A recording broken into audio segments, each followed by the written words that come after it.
Okay, the last thing that I wanted to go over briefly with you guys, there's also a Microsoft Word document to kind of, go along with this video, or like coincide with this video, are for suggested pricing methods. We went over how to determine the correct amount of material, the correct type of lighting, the correct lengths of lighting, the correct lengths of extension cords, but a big question arises when you discuss pricing.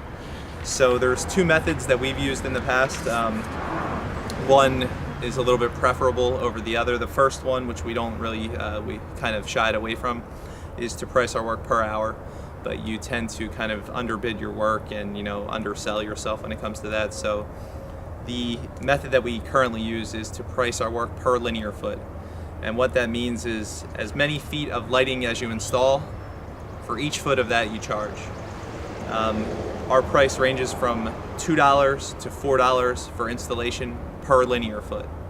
The fluctuation in that cost, the following factors kind of make the cost go up a little bit.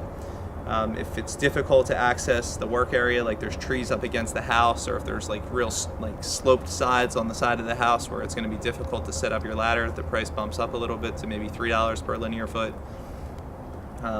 If the roofs are not walkable, if you have to set up roof jacks or ladder jacks or any other kind of setup that you're going to have to take much more time to actually set up the work, then that might jump up to about $4 per linear foot. And then another thing that we kind of take into consideration too is if the design is real elaborate or it's custom work, like we've done like Santa Clauses on the roof before and that kind of thing too, and you guys can kind of figure out your pricing for that kind of thing.